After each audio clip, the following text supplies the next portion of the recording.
Hey guys, Churchy here. So I've been playing Baldur's Gate 3 quite a bit, and overall I'm really enjoying the game. I think they've done an excellent job nailing that feeling of playing Dungeons & Dragons basically in a lot of different areas of the game. All the different systems and mechanics and everything they've implemented are really fun to engage with, and there's some pretty good role-playing opportunities. I've been playing with a group of mates, co-op, and I've been doing a stream of that. That's Tuesdays, 9 AM Australian Eastern Standard Time. But yeah, overall really loving the game. I haven't gotten super far because I don't want to push past where we're up to in that co-op campaign, because I want to kind of experience things for the first time with that group of guys. So I've just been kind of making new characters and just engaging with different classes and races and all that, and just playing around a lot. So keep that in mind when I'm talking about these things, because I haven't pushed super far into the game, so there may be things that affect some of these later. But yeah, basically overall loving the game, but I do have a few minor concerns, which is what I want to talk about in this video. So starting with camera functionality. Overall, the camera's not bad.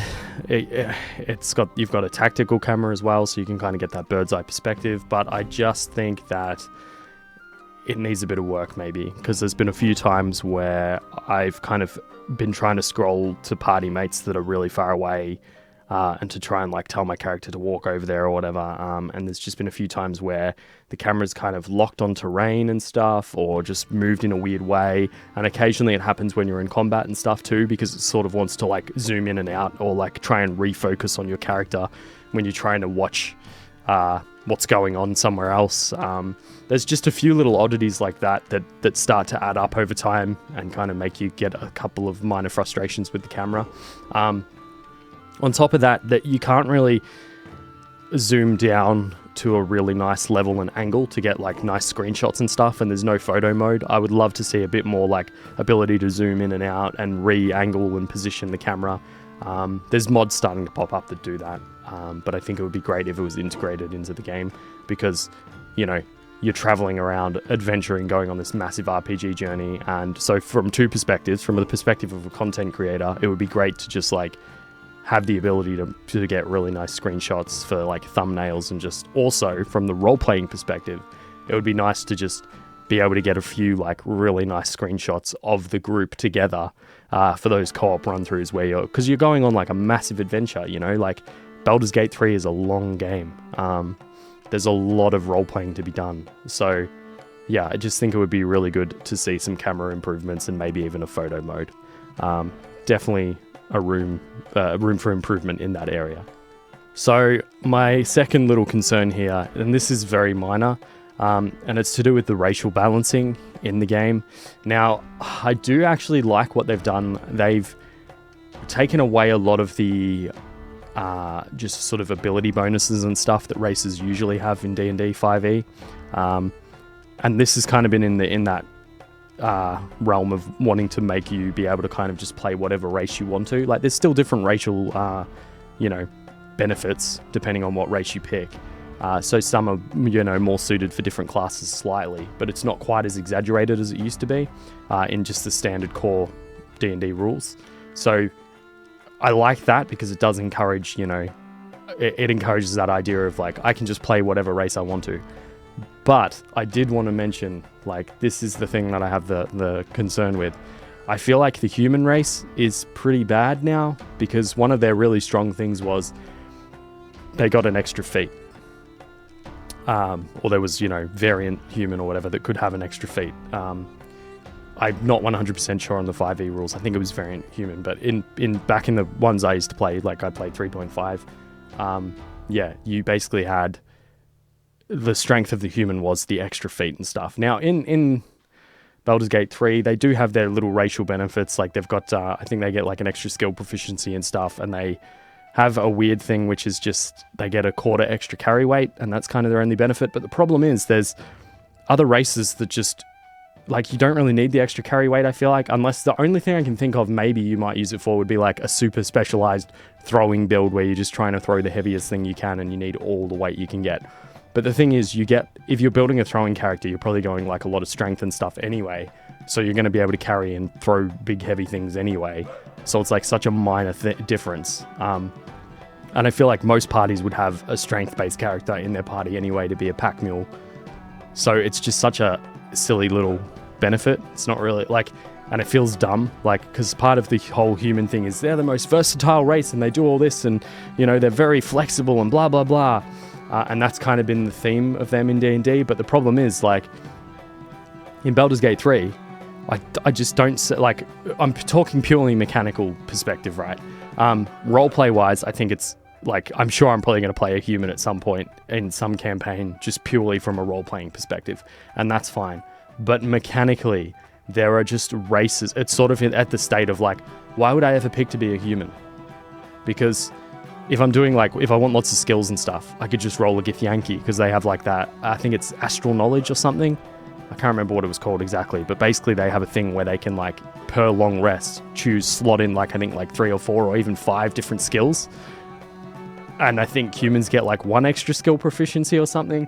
And then you've got the other race that's sort of half-elves. Like, why would you ever play a human if you can just go a half-elf and have, like, some resistance to different, you know, mind control effects or whatever, or magic effects from the Fey ancestry. And you can have, if you want to mix it up, you can have, like, extra movement speed from being a half wood elf or whatever. Like, the benefit that you get from being a human isn't on par with the other racial benefits at the moment. Then the problem is, I think if you gave humans the extra feat, it might swing them too far in the other direction and they might be sort of overpowered again, and that would be a problem too. So I don't know what exactly you could do, but I definitely think that they need to adjust the racial bonus for being a human somehow. Because if you're going, like, pure mechanics, although, as I say, like, role-playing wise, fine. It's great to have a human, obviously. But I just think it would be nice if mechanically they were kind of on par with the other races. Yeah. It's just something minor they need. I don't know. But that's just another concern I have. So my last concern that I want to talk about is a little bit harder to fix, I think. And it would be a lot more work to kind of implement it how I would prefer it. And it might be kind of more of a wish list item or something they could, you know, put in an expansion or a future game. But that's sort of the concern is the dialogue and role-playing in co-op. I think the game has been built primarily with solo play in mind. In a lot of, well, in that whole realm of, like, dialogue and role-playing.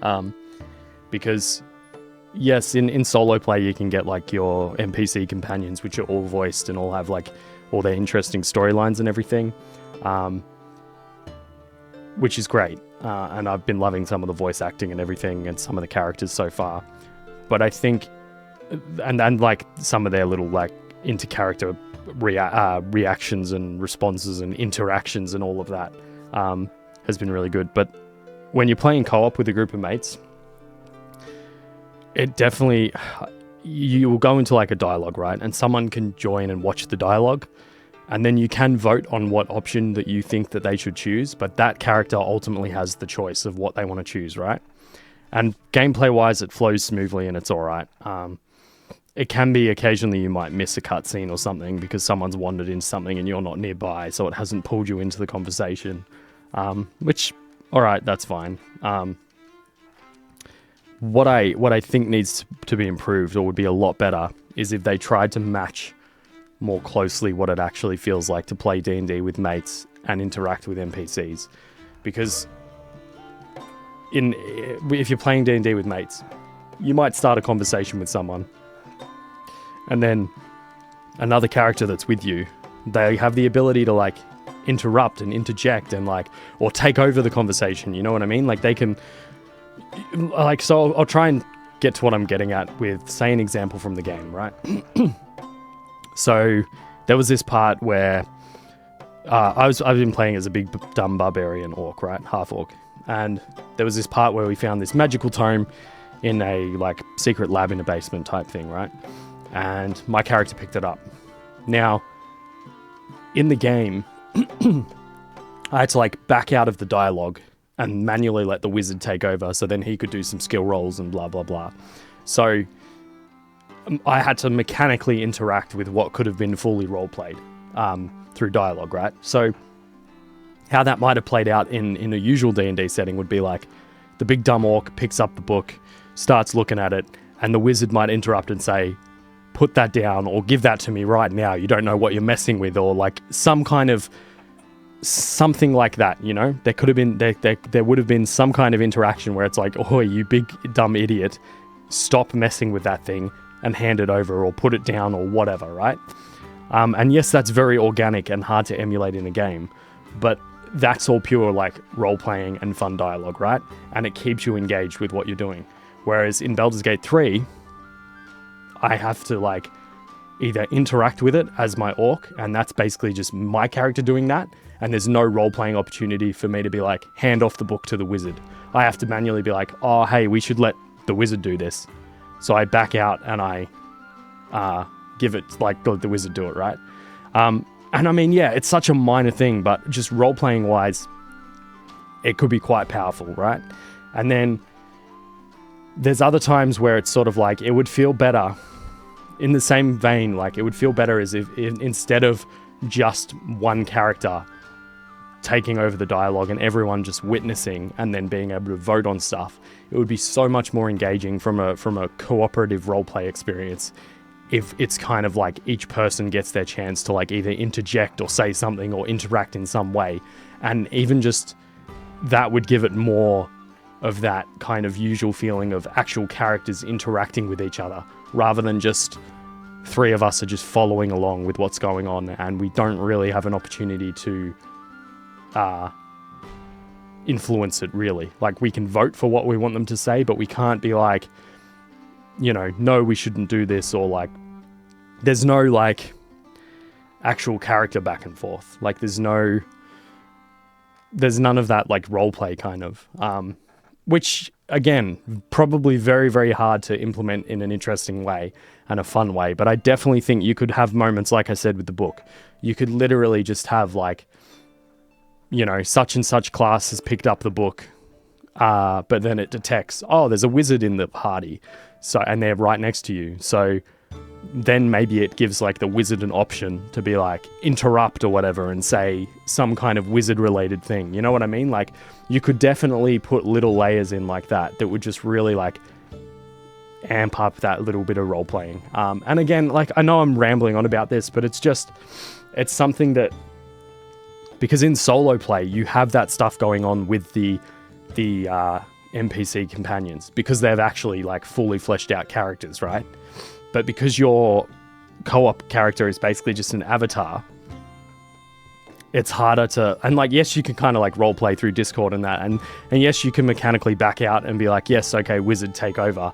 And like, you're not gaining much, but it would have been, it's just like a nice little extra layer that I think they could have put in, and they could have rejigged the dialogue a little bit so that you're not just voting like, you should say this or say that or whatever, and it would be much more interesting. So another example I've just thought of, there was a part where my big dumb orc character, I was interacting with like a dead dwarf who had a mind flayer tadpole in his head, right? And for me, my character would be like, I just want to crush it or whatever, or kill it. But there was a member in our party that wanted the tadpole, right? But he had to be like, no, don't do that, because I want it type thing. So then his out of game interaction with me was affecting what I was role-playing in the game. Whereas if I was role-playing properly and there was the option for this, it would have been much more interesting if like my character goes to destroy it and then his bard character or whatever, like, or any of the other characters have the opportunity to respond and be like, wait, don't do that. I want it. There's something we could gain from this, blah, blah, blah. And then you could have like a roll-off between them where you have like, character A wants to do this, character B wants to do this. It's related to this skill. Let's see who rolls better for what. And then you have the interaction play out. I think having that level of role-playing implemented would be much more interesting than just, I want to vote for this option. You should pick this option because my character wants this, but my character has no in-game way of telling you that. So I'm telling you through Discord. So yeah, I just think that's the spot where the role-playing and interactability between you and the other party members is really lacking, and just really it could be so much better. But overall, in the scheme of things, it's such a minor thing. I know I rambled on and on about it, but it's just excuse me, everything else in the game has so far, apart from those little minor concerns I've mentioned, has been pretty damn good. And overall, like, I am really loving it, which is probably why I'm nitpicking it so much, because when you're really enjoying something and there's those little things that niggle at you, it's they really do stick in your mind, because everything else is just so freaking good. But yeah, thank you for hanging out and listening to me ramble. Thank you to the legends supporting me on Patreon. I could not be doing this stuff without you guys. Co-op BG3 streams Tuesdays, 9 a.m. Australian Eastern Standard Time. Very, very keen for the next one. Can't wait to dive back in with the boys. But thank you guys for watching. I will see you in the next video. Peace.